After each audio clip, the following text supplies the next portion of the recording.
Fala turma, tudo bom com vocês? Por aqui, professora Tainara Tomás, sejam bem-vindos a mais uma aula aqui da TR Cursos. Nessa aula a gente vai abordar os cuidados pós-PCR e quando decidir não ressuscitar ou reanimar o nosso paciente, beleza? Pode ficar tranquilo que o slide dessa aula está aqui embaixo do vídeo, na descrição, para você fazer o download, tá? E qualquer dúvida você deixa aí nos comentários. Então vamos lá iniciar a nossa aula. Para a gente começar, eu trouxe aqui para que a gente consiga relembrar o que é suporte básico de vida, né? Então, o suporte básico de vida vai ser um conjunto de medidas utilizadas no atendimento de uma vítima em parada cardiorrespiratória. Esse conjunto vai visar a manutenção dos seus sinais vitais e a preservação da vida, além também de evitar o agravamento das lesões existentes, até que uma equipe especializada possa transportá-la ao hospital e oferecer um tratamento definitivo. No suporte básico, gente, vamos sim precisar do apoio das equipes avançadas durante o nosso atendimento, tá?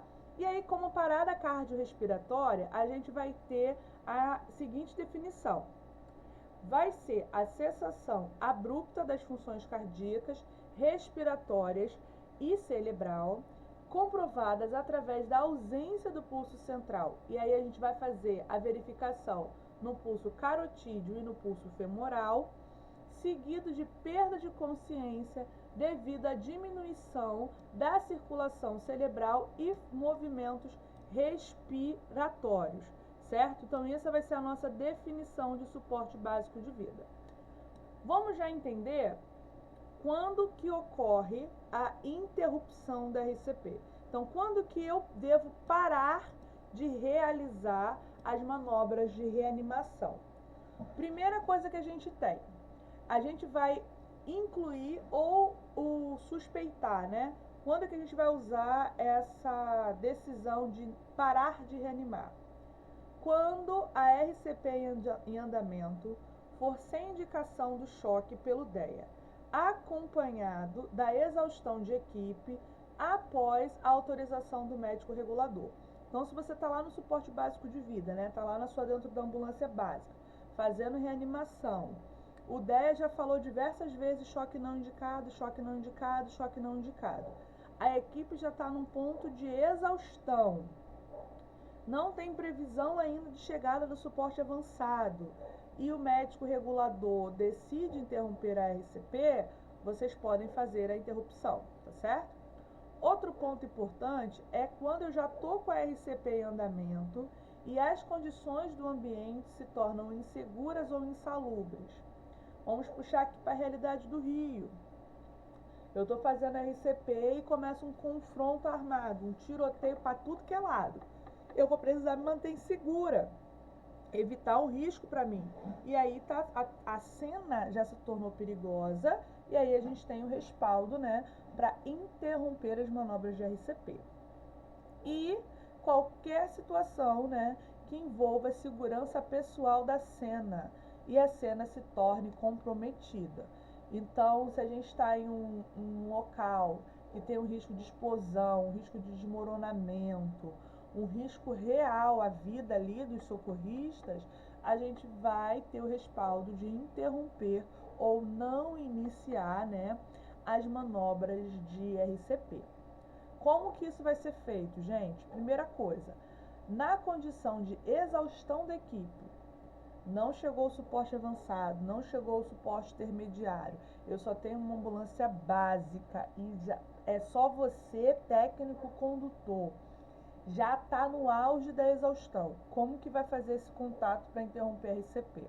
Você vai realizar o contato com a central de regulação médica antes de parar a RCP e vai informar os motivos. Olha, a gente vai decidir por interromper a RCP porque estamos em exaustão, já não aguentamos mais, tarará, tarará. E o médico regulador vai lhe passar orientações e definições de encaminhamento para aquele paciente, aquela vítima que está ali com você, tá bom? O segundo ponto é na condição de risco para a equipe ou ambiente seguro. Então, como que vai ser tomada essa decisão? Primeiro, se possível e sem oferecer maiores riscos para a equipe, você pode remover o paciente para o local mais seguro, na maior brevidade possível e continuar as manobras de RCP. Agora, se não for possível remover o paciente, vocês vão realizar o contato com a Central Médica de Regulação o mais rapidamente possível e informar o porquê que a cena se tornou insegura e isso está levando vocês a interromperem a RCP. A partir daí, o médico regulador ele vai passar orientações e quais são os próximos passos de encaminhamento daquele paciente, daquela vítima, para a unidade de destino. Terceiro ponto importante é, sempre que possível, vocês devem orientar os familiares quanto aos procedimentos que estão sendo adotados. Porque se você começar a fazer RCP e do nada você parar, começar a guardar o material, a família ela vai criar questionamentos sobre aquilo. Tá bom? Então é interessante que vocês, quando possível, mantenham contato com a família sobre o que está sendo feito, tá? Aí lá no protocolo do SAMU, naquele livro azul, a gente tem como observação assim, ó, os esforços de ressuscitação cardiopulmonar devem ser mantidos enquanto apresentar um ritmo chocável pelo DEA. Não há parâmetro de tempo de RCP para a tomada de decisão sobre a interrupção dos esforços. Os esforços de RCP devem ser mais prolongados em pacientes que apresentam hipotermia, overdose de droga e outras causas potencialmente reversíveis de PCR e em pacientes de afogamento. Lembrando que no paciente de afogamento, quando ele está submerso, né, quando ele ficou imerso na água por mais de 1 hora, alguns protocolos vão falar aí que a gente nem inicia as manobras de RCP, tá bom? Partindo da interrupção, a gente vai falar agora dos cuidados. O paciente voltou à circulação espontânea. O que eu faço agora, Thay? Vamos lá. Primeiro, quando eu vou iniciar ou quais são os meus critérios para realizar os cuidados pós-PCR? Ponto-chave: paciente com retorno de circulação espontânea após as manobras de ressuscitação cardiopulmonar. E aí, qual é a conduta? Primeiro, a gente vai manter os eletrodos do DEA instalados no tórax do paciente. Segundo, a gente vai otimizar a ventilação e a oxigenação, com ênfase para manter a permeabilidade de vias aéreas, cânula de Guedel quando ainda não estiver utilizando, uma boa estabilização da cervical para ajudar ali na queda da língua e fazer com que o paciente se mantenha com uma saturação periférica acima de 94%. Se o paciente entrar em parada respiratória, o que a gente faz? A gente vai, num paciente adulto, iniciar de 10 a 12 insuflações por minuto, utilizando a bolsa válvula máscara, né, o BVM, o AMBU, com cuidado para não hiperventilar esse paciente, tá? Vamos relembrar o que é uma parada respiratória? O paciente tem pulso, mas ele não respira. E aí, nesse caso, eu tenho uma parada respiratória, tá? Seguindo, a gente vai avaliar os sinais vitais. Então, eu vou fazer aquela checagem lá do meu paciente. O que eu vou ver? Eu vou ver como é que está a frequência cardíaca, frequência respiratória, eu vou ver pressão arterial, eu vou ver saturação, tá? Eu vou ver temperatura. Lembra lá dos 5Hs e 5Ts, que são as causas reversíveis da PCR? Eu vou olhar os sinais vitais dele baseando naquelas causas lá também, porque ele pode entrar em parada por alguma daquelas causas e a verificação dos sinais vitais vai ser importantíssimo para mim evitar que ele volte a ter uma nova PCR, tá? Depois a gente vai realizar um eletrocardiograma de segunda opinião. Então, quando a ambulância estiver disponível ou se você estiver dentro do intra-hospitalar, é interessante que a gente faça a avaliação ali através de um eletrocardiograma, tá? Outro ponto, controlar a glicemia. Lembra que a hipoglicemia é um dos Hs que levam o paciente a ter uma parada cardíaca. E outra, o paciente que estava em PCR, ele vai precisar de energia, e essa energia vem da onde? Da glicose. Então é interessante que ele não esteja com a glicemia muito baixa, tá? Porque isso pode evoluir para uma nova parada cardíaca, isso pode evoluir numa alteração de sinais vitais. O paciente está com hipoglicemia, ele pode fazer uma taquicardia, ele pode ficar ter uma resposta muito lenta e demorada por causa dessa baixa energética que ele se encontra, tá? Vamos manter a atenção para a recorrência de PCR. De novo, gente, conduta básica, avaliar sinais vitais o tempo inteiro, se dá para monitorizar o paciente, monitora, porque se ele estiver parado por algum dos motivos dos 5H e 5Ts e ele tiver retornado e vocês não conseguiram necessariamente reverter aquele quadro, ele pode evoluir para uma parada de novo, tá? E a necessidade de reiniciar a RCP. Por isso que se ele estiver utilizando o DEA dentro da ambulância, a gente não vai remover os eletrodos do tórax do paciente. Pode até desligar o DEA, mas não vai remover os eletrodos do tórax, porque aquela cola, uma vez usada, não dá para reutilizar. Então, até a chegada no ambiente hospitalar, esse paciente vai ficar com o DEA colocado nele. Eu posso deixar o aparelho desligado, porque se ele entrar em parada, eu ligo o aparelho e a gente reinicia o atendimento. Mas remover a gente não remove, tá bom? Vamos preparar esse paciente para o transporte, isso mesmo, jovenzinho. Se o seu paciente está em parada, a sua ambulância também está em parada. Está quietinha, parada, esperando os procedimentos acontecerem. Salvo as ambulâncias que possuem o Lucas, né? Aquele dispositivo de compressão, de fazer RCP de forma mecânica, e aí sim, se você tem um dispositivo daquele, você não oferece risco para a equipe para fazer o atendimento de RCP em movimento.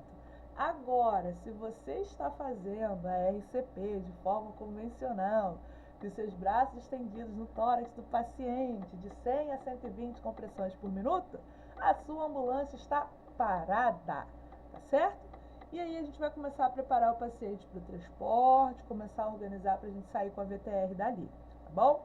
Depois, a gente vai realizar um contato com a regulação e passar todos os dados de forma sistematizada. Tudo o que aconteceu, quais foram os procedimentos, e vamos aguardar a orientação da regulação sobre qualquer outro procedimento para ser feito ali na cena ou durante o transporte e para qual unidade de transporte vai ser encaminhado aquele paciente, tá certo? Outra coisa que a gente vai ter é quando não iniciar a RCP. Quando que eu não vou fazer as compressões? Quando que eu nem vou gastar ali os meus esforços diante de uma vítima? A gente vai ter quando suspeitar ou quais são os critérios de inclusão para tomar uma decisão de não ressuscitar. Sinais de morte evidente, vítima decapitada, vítima que ficou mais de 1 hora imersa na água, vítima que já tem rigor mortis, livores e afins. Então, sinal que aquela vítima já está evidentemente morta. Tá, e não tem nada disso. Não tem sinal evidente de morte? Não. Então, a gente vai tentar as manobras de RCP, exceto se a regulação decidir que a gente não vai fazer, tá bom? Risco evidente de injúria ou perigo para a equipe. Então, se eu tenho a cena insegura, se o local está inseguro para mim iniciar as manobras de RCP, então a gente nem vai fazer isso daí, tá bom? Depois, a presença de diretiva antecipada de não reanimação.